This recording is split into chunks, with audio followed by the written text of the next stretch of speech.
I met my girlfriend 7 months ago and instantly knew she was mentally ill, which worked perfectly for me as I had always liked the mentally unstable girls. Seriously, my first ex had schizophrenia and my second ex had BPD and anger issues and swung a knife at me once. Anyway, the first ever date I went on with my current girlfriend was blissful. She told me she had no dad and talked about her home life in a very open manner, letting me know she was an open book. The more she talked about her childhood trauma and lack of a father figure, the more green flags I saw. I ended up asking her to be my girlfriend on the fourth date and she said yes, and so we started dating. Well, 2 months into the relationship I witnessed just how crazy she was as she started tracking the mileage on my car to ensure I wasn't cheating on her. At the time, I took this as a sign of someone who actually cares about me being loyal. I knew that this was a sign of her being crazy, but that was hot to me. Well, around 4 months into the relationship she opened up to me about some of her intimate fantasies. This girl was an absolute animal. We did knife play, hot wax, masochism and sadism, and it always seemed like she wanted me to inflict pain on her during the deed.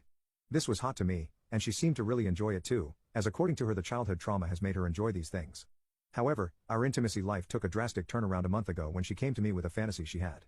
I didn't know what to expect as just the week before she had shared with me her idea of getting tied down and tickled as something fun to try. Well, she told me that she really wanted to be I just looked at her, and she went on to repeat herself. She described in detail how she wanted it to happen. She wanted me to approach her in public, kidnap her, bring her back to our house, where I would immobilize her and her over and over.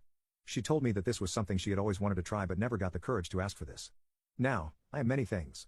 I'm a proud Cleveland Browns fan, a Detroit Pistons fan, but one thing I am not, is a And so I told her no. There was no way I was going to do that. Well, she tried her best to convince me, telling me at one point that if I really loved her I would her. My final answer was no however and we went on with our lives.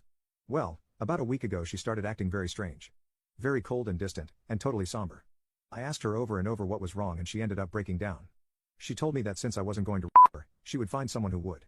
She told me she had made a Tinder account and found an attractive guy she liked willing to approach her in a secluded area in public, kidnap and I was already shocked to hear this, but then she kept speaking.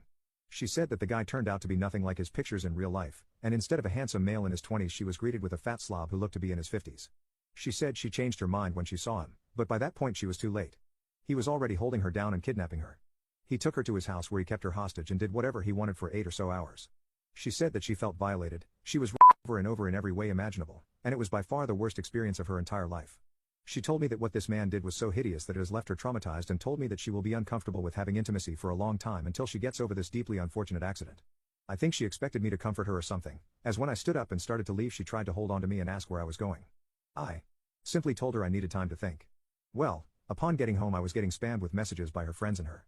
All of her friends were calling me a terrible boyfriend for leaving her in a time of need and one of them even called me as bad as the guy who I ended up blocking all her friends and texted my girlfriend saying I need at least a week to think about things and asked her to give me space if she wants any chance of staying together. Update, her friends are now trying to convince me to stay with her. So 8 days after telling my girlfriend that I needed space and blocking all her friends who were harassing me, I messaged her asking to meet up with me and talk about things. She agreed to meet at a cafe, so a few days later when it was convenient for the both of us we met up. I started out by asking why she would hire this guy to her. She was very open with me in fairness to her, as typical per her character.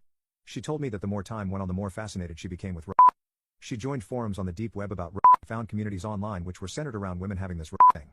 She told me that the more time passed, the more she couldn't control herself and during the times me and her had intimacy she found herself thinking about being this was the only way she could cross the finish line. I didn't even say a word as this was by far the craziest thing I had ever heard in my entire life. I then asked her why she didn't say it to me, and she told me that had she been honest about how she was truly feeling, I would have probably thought she was crazy and left her. As if I didn't think the beach was already crazy. I told her that I probably would have thought something was up with her and there was no way I was ever willing to myself, but I told her that what she did is not something you ever do to a partner. She sat there in silence and listened to me speak.